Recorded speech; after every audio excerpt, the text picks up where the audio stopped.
welcome all of you to this week's media availability. First off, I'd like to start from the Senate perspective. We're off and running.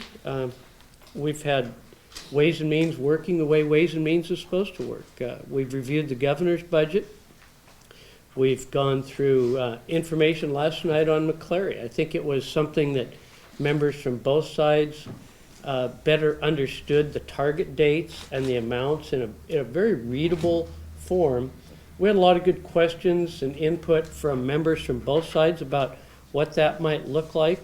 We're going to look at the governor's revenue package today. So we're often functioning the way we are for the big job of the session, passing the budget. The other thing is the Government and Accountability and Reform Committee. We believe that if the public is to trust us and trust us to do big things, we need to be accountable, and they're serious about reforms. They're jumping in and they're taking a real hard look at lean management, and not just talking about lean management, but how do we better apply it to get a better value for the taxpayer dollars that are involved. So I think those are a couple of areas that clearly we're often running in, and I'd turn it over to Leader Christensen to talk about activities in the House. And just like to preface my comments by saying I actually have to leave in about 10 minutes. So we're going to leave you with the first string here as I step out. But I just want to make sure that you understand that from a House perspective, we are already working with the Senate Democrats, we're working with the Senate Republicans, we're working with the House Democrats when it comes to budget already. We started on the first day. We've had, in many cases, numerous meetings per day related to what we're going to be looking at and what the challenges are going to be as we move forward. Early on, opening day of session, I commented on the fact that if we're going to meet that 105-day deadline, everybody else has deadlines. I think you guys might even have some deadlines today for people you work for. We have deadlines, and we need to meet those deadlines. And so to do that, we need to hunker down and get the wheels spinning right away, and we're well on our way to doing that. And so I'm encouraged with what I'm hearing back. I'm encouraged that we've got all four corners of the building working together with respect to budgetary decisions. Yes, there's going to be some challenges, but what I'm also hearing back from a lot of folks out there is that, you know, let's be looking at that $3 billion. Yesterday was Education Day down here, and most of them, it was kind of interesting. We're bringing up the fact that, you know, we've got $3 billion in new revenue down here. We've got about a 9% increase in revenue to the state of Washington compared to pre-2008, where we were seeing an average of about 6% increase in revenue. It's a 50% increase. And I think the public needs to be keenly aware of what the realities are of the new revenue coming in as far as a percentage goes for us when we're making our spending decisions. We've got a lot of challenges ahead of us, and I'm looking forward to your questions. We've got some more comments, I think, from my fellow colleagues here. Thank you. John? I would just start off, build on what Dan had to say. First with the budget, you know, $3 billion more than last year, 8% increase. We have, you know, we have tough problems ahead of us, but we're not without solutions. That's a lot of new revenue, and I think that we should be talking about how we wisely spend that money before we have any discussion about taxes. A couple ideas that are bills that are out there I'd like to highlight. One has to do with taxes. Before we start that discussion at all, we should be talking about the tax appeals process, really the relationship between the taxpayer and the tax collector, and is it fair? Right now, the Council on State Taxation gives Washington a C in the way we handle our appeals process. We're well behind the rest of the country in the way we handle tax appeals. And before we talk about new revenue, let's get that right. Let's get the relationship right. And there's a good bill out there that creates a new tax appeals portion of the appellate court that gets after this problem in a real and meaningful way.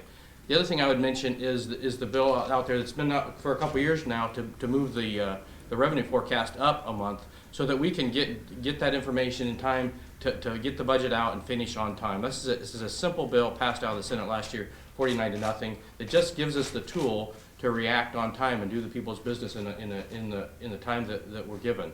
And I think that's those are two really good steps to get us off on the right foot and get a budget out of here that's responsible and sustainable. Well, I'm floor leader, so I'm looking forward to floor action. And I think it is a different situation now than it's been in the past. We've got almost a tied House. I think there's a sense that most bills that come out of the House are going to have to be bipartisan. I think the other side has been very realistic in recognizing that. And I think House Republicans are Also understanding that our job is to be part of the process of governing and being able to say yes when we're doing policy that appeals to the middle and also appeals to people clear across the state. I'm Shelley Short. I'm the new caucus chair for the Republican caucus. I also serve as assistant ranking on the Environment Committee, and I sit on healthcare. But obviously, the governor's cap and trade bill will be shortly heard next week in our House Environment Committee. So we look forward to learning more about the bill. I have some concerns, but we'll look forward to the testimony too. And I'm Linda Parlette. I'm the caucus chair for the Majority Coalition, and we'll be paying a lot of attention to the mental health issues. Along with Representative Jim Moeller, I co-chair the Mental Health Task Force. It's called the Behavioral Health Task Force. It's a 2-year task force, so we'll take a break during session. But I would say that all of these issues dealing with chemical dependency, mental health issues, are not partisan issues. And we're going to have a few work sessions with the Healthcare Committee in the Senate and the Human Services Committee, because most of those issues on mental health go through the Human Services Committee, and we're all interested. So you will see a few more work sessions. And we haven't had the in-depth discussion yet in the Senate Ways and Means Committee, but we will. And again, this is an area where we can all work together. And I've experienced the tie when I was in the House in 1998 and or 1999 and 2000. And when you're in a tie or when the numbers are close, as Representative Wilcox says, it forces you in a positive way, in my opinion, to work together. Okay, questions? Derek? I'd like to hear each of you tell me what your feeling is on the issue of open carrying guns in the gallery at each of your respective chambers. We haven't had an individual answer from all of you, and I'd just like to hear each one of you put in your own words what your thoughts are on the issue. Well, I'll lead off with mine. The Lieutenant Governor has interpreted the rules that that's a form of demonstrations and protests that have been prohibited in the Senate gallery. And Lieutenant Governor intends to ask security to enforce that rule against protests and demonstrations in the gallery, including that act. I think from the House perspective, it's unfortunate that you had a few people that I think took advantage of a policy that has been, I don't think has needed to be clarified in the past. I would say that even if when you talk to the pro-gun community on the issue, they're pretty upset at the fact that some people took advantage of something that's worked since the founding of our state. There's really been no evidence since 1889 that there's been a problem with this issue. A few people can spoil it for the rest. It's unfortunate that we're having to make these clarifications, and I hope that we're able to settle this soon and that we don't have any other demonstrations like we had the other day. Did the Lieutenant Governor make the right call? I think it's hard to say that it isn't a demonstration or protest. I mean, clearly they were demonstrating against an initiative, and the Lieutenant Governor does enforce the decorum and protocol of the Senate. Has there been a rules committee membership appointed? I saw in your announcement about disavow that there was going to be a rules committee right after, but does the Senate have a rules committee at this point yet? We haven't finalized that yet. Do you have a timetable at all? Not exactly. Isn't the rules committee usually finalized on the first day? Well, normally it is, but we had one change made from floor action that day, and we're discussing how we move forward. Transportation package, new session, are you going to be reviving the package you had last year? Are you going to go with a new one? And I'm coming at you with the fact that you now have only 12 guaranteed votes for your last year's package. Well, I'm not sure about how many guaranteed votes we have. You had 13 last year. But the good thing And one is we have 4 caucuses talking, and perhaps the governor's office. If you ever do a transportation package, you have to have communications with the 5 corners, and that's really important. It's always that way. You will never get 100% vote out of any caucus. It takes votes from both sides, and it begins with a broader discussion. And I'm sure behind the scenes, and I'm not part of that, those discussions are going on. When do you think you'll have a Republican transportation package out? I think we'll have a bipartisan package, and I'm not gonna put an artificial due date on it. I believe that Senator Hobbs is working in good faith with Senator King, and it'll be a bipartisan package. Senator Schoesler, Senator Patton introduced legislation that deals with parental notification of abortion again. Would it be your intention, if that passes out of his committee, to bring that to the floor for a vote in the Senate? We haven't had a discussion on the issue this year. Follow up on her question. One of the basic premises of the Majority Coalition Caucus is you basically addressed the economic and education issues and didn't touch, I'll call them social issues for lack of a better term. Is that ground rule still in effect? We still have our priorities. They haven't changed. The needs of the state haven't changed. How about the House bill banning video and filming at farms? Will that get a floor vote if it gets out of committee? Is that coming through the Ag That Committee? would come through the. No, it's coming through public safety. Is it Oh, it coming is through public safety? Yeah, I mean, we're gonna have to see how a bill, progresses even out of committee before we can make a caucus decision on that. Until you've vetted these bills, that's what the committee purpose is for. Let's get the public input on it, let's have the dialogue, the initial debate.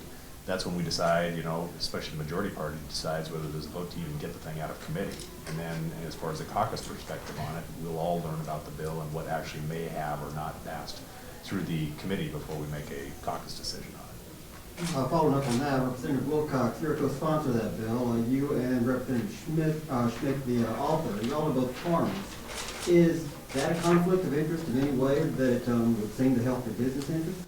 Well, I'm not a co-sponsor. If you look at the bill, I got off of it. I had somebody call me up, make the point. It seemed to me that they were right. So I removed my name from the sponsorship list.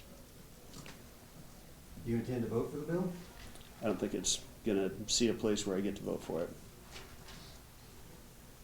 Why is that? It seemed to me that the reception was not strong, was not favorable in committee, but we'll see. There are a few bills that look at to kind of address enforcement of marijuana use on the road. I was wondering if you guys sort of have a sense that our knowledge of how marijuana impairs you is really enough to kind of pass those bills, including one that deals with banning open containers of pot in vehicles. Do we have enough knowledge of marijuana impairment and how that works to get those bills through, and is that something that should be done this year? Well, I don't sit on the transportation committee. I would assume those bills would go there if they're related to driving on the road. But I think there's data out there, and if I were on that committee, I definitely would ask for that. If you recall, I'm a registered pharmacist, so I have great difficulty dealing with this marijuana issue because the federal government has not, and the mixed messages from the federal government are difficult for me. Marijuana is still a Schedule I drug, right there with heroin, LSD. So the initiative is passed, we have to deal with it, there's scientific evidence, and a smart committee chair would obviously bring that forward. I think the argument related to this it also came out prior to the initiative passing. We've had for years there have been pieces of marijuana legislation that have been before the legislature, and I remember listening to members of our public safety, first responders out there talking about the fact that when we're talking about alcohol, you've got a breathalyzer or a blood test that can be done, but the breathalyzer has been the real quick test to find out how impaired somebody really is. The problem they were having was a cost-effective, quick way of testing. While you may have the chemical from marijuana in your system for up to a month, what is the impact of that chemical? And that was one of the reasons why, actually over several years, the bill would never pass out of the House or the Senate. And we often even saw people who were the prime sponsors of these pieces of legislation, once they were educated on some of the challenges, bills were not able to even pass, and sponsors were not even able to vote for their own bills because they realized that there were too many unsettled questions. Science was not there yet at that point to be able to study and give us a conclusive answer that would let us know how impaired a driver is if they were on that particular, on marijuana in this case. Is that science there now, do you think? I don't know that it's there in an affordable fashion at this point. We're going to have to wait to listen to the scientists and find out if it's one thing to have it available. Is it affordable? And is it something to, like a breathalyzer that we can have every officer have in their squad car, or is it an affordable, device that somebody can put in their squad car to take an immediate test out there. My understanding is that the blood test was the most accurate, but it also, the chemical would be evident in your system for about a month. The other thing too is we're dealing with some conflicts as well between federal and state. You know, the federal government, especially, you know, Department of Defense, we've got one of the largest presence of military in the country right here. And they've got a zero tolerance on the chemical being in your system if you're an active military personnel. And, you know, so what's the device going to do with respect to those types of scenarios too? The chemical, you know, marijuana is used, as I understand, in many PTSD, post-traumatic stress disorder cases. But I've also been told that they actually, what they'll do is they'll take somebody who is active and they'll make them inactive to go through the treatment. Then they will reactivate them after they've been treated. I've been hearing some mixed issues on that as well. And so when you get a zero tolerance from the Department of Defense on this, does it make sense how we're doing this in the first place? And again, going back to years prior to where we're at right now, many of these debates came up, and that's why in many cases a lot of the bills passed before it ever became an initiative. And now we're having to deal with the reality of it, and it's a struggle. Senator Parlette, with your knowledge of pharmacy and pharmacology, what do you think should be done in blending medical marijuana with recreational marijuana with two separate laws in the state? Well, I do think we need to combine them. Many people say, and it's hearsay to me, that there's an underground market, and it would be best to put the medical marijuana together with recreational so we'll have a better oversight. And I look forward to hearing those bills. We haven't had them yet, but they're coming up in the Healthcare Committee. We've had this discussion for a couple of years, and I hope this year we can accomplish something. Again, I think there'll be bipartisan support in trying to solve this issue. Senator Schoesler, some members of your caucus have sponsored bills to extend the sales tax exemption for electric vehicles. And I'd be interested to know if that has leadership support and what you think of those bills as apparently saying. Well, I think right now we have to pause and wait on all of the tax exemptions to see, are they going to create more jobs or not? And can we fit it in the budget box? So we've got to look at every one of the tax exemptions based on the budget box and how many jobs does it retain or create. Senator Parlette, I was talking to some frontline mental health workers yesterday, and they said that staffing is so short that to make mental health reform effective, that you need to have a staffing increase commensurate money-wise with whatever comes in to infrastructure, more beds and stuff. Is that the way you're seeing it? Right. Staffing is a real issue, especially in rural areas. We had a bigger discussion today on the lack of psychiatrists. In rural areas, there's a real need for telemedicine, just so you can use that expertise in rural areas too. I think the telemedicine bill will be something to watch. It definitely will help us in the mental health arena. But staffing, healthcare shortages, it's a real issue. Not only in the mental health arena, but because of the Affordable Care Act. As you know, we have more people on Medicaid and so forth, so enrollments have increased. So access to care is important, and looking at our healthcare worker shortage is part of that discussion. There's going to be fair minimum wage and sick leave bills. I assume Republicans will mainly be skeptical of those, but are there any of you who feel like you can support either or both of those? I think we have, that we're going to probably, for now, take a wait and see what the House does. I think there's two issues here. One, there's a clear philosophical divide on whether a minimum wage is truly the way to help poverty in our state. We have clear evidence. We have the highest minimum wage in the country, and yet our poverty rates have gone up. So we have clear evidence that this doesn't necessarily work from a philosophical perspective. At the same time, you have a practical perspective. We've had the passage in CTAC and in Seattle with threats of future initiatives. So we have to think about, okay, if there's going to be initiatives, should we get ahead of the process and try to solve this in a way that doesn't inadvertently harm the poorest members of our state. So I think you're going to see still a big philosophical divide, but a practical interest in if there is support in the House, how do we do this in a way that makes sense for a state and doesn't actually harm the poorest members of our communities. I think on the House side, we're going to engage in the debate, but we have a different set of facts from the other party for the most part. That party, based on recent elections, has become pretty isolated in the Seattle area, where you have a world-class hotspot. We saw some testimony in front of appropriations in connection with the revenue forecast. It talked about the 13 metropolitan areas in the state. It's hard to believe that there's 13. But you had Seattle with unemployment of about 4%, and this is not to beat up on Seattle. Good for them. They are helping the rest of us. And then you see the rest of them, a huge jump. The closest is maybe 2 or 3% higher than that. And then most of the rest, in the 6, 7, 8, 9% unemployment range. So if you represent those people, you see a totally different problem. The most poverty-stricken parts of the state right now, actually they're not Republican parts, they're out in Grays Harbor County.